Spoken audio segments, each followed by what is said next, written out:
రోజున ఇలాంటి ముక్కోటి ఏకాదశి రోజున అనుకోండి, అది కూడా మనోహర్ గారు చెప్పారు, మన కౌలు రైతులు చనిపోతా ఉన్నారు, ఇట్లా ఉంది అనేది న్యూస్ చూపిస్తా ఉంటే మనం ఏదైనా చేయాలి అని అంటే ప్రభుత్వాన్ని మీద ఒత్తిడి పెట్టగలం, ఆయన చేయగలం అని మాట్లాడుకున్నప్పుడు నాకు ఒకటే అనిపించింది, కనీసం ఈ భరోసా ఏదో ఒకసారి బతకడానికి మనిషి డబ్బు ఎంత ఉంటుందని పక్కన పెడితేనే అలాగే ఒక్కొక్క రైతుకి చెప్తున్నా కొన్ని దాదాపు ముందు నేను ఆ రోజు ఒక సినిమా సైన్ చేస్తున్నాను. ఆ రోజు ఆ సినిమాకి వచ్చిన అడ్వాన్స్ ని 5 కోట్ల రూపాయలు వెంటనే ఆ రైతుకి ప్రారంభించడం స్టార్ట్ చేస్తాను.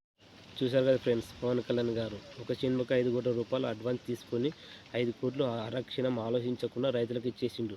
ఎందుకంటే రైతులు బాధతో చనిపోతున్నారు అనే దానితో ఆయన మనసు చలించిపోయి 5 కోట్ల రూపాయలు ఇచ్చేసిండు. అంతేకాకుండా ఇంకొకటి, నెలకు 2,10,000 రూపాయలు ఆయనకు జీతం వస్తే అది తీసుకోకుండా అవి కూడా పిఠాపురంలోనే అనాథ పిల్లలకు ఇచ్చేస్తున్నాడు. ఇంత మంచి ఏంటైనా అనేది అసలు ఏం పెట్టుకోదట లేవనయ్యాను. నీ డబ్బు అసలు డబ్బు కోసం ఆశిస్తలేవనయ్యాను. ఒకసారి ప్రేమ ఎక్కువైపోతుంది. ముందు మేము స్కూల్కి వెళ్ళేది అప్పుడు దారి లేదు, ఇప్పుడు బాగా వేస్తారు కాబట్టి మేము వెళ్ళగలుగుతున్నాం రోజు స్కూల్కి. ఎవరు వేసారు road? Deputy CM Pawan Kalyan వచ్చారు. వచ్చి మా అందరినీ చూసి ఈ రోడ్డు వేశారు. ఆ రోడ్డు మేము చాలా నడుచుకుంటే వెళ్ళిపోవడం, పడవ వేసేవారు, పడవలో వెళ్ళిపోవడం, బొట్లంతా జారిపోయింది. చాలా ఇబ్బందిగా ఉండేదా ముందు? ఇబ్బందిగా ఉండేది. పవన్ కళ్యాణ్ వచ్చాక మొత్తం రోడ్డు మొత్తం వేశారు.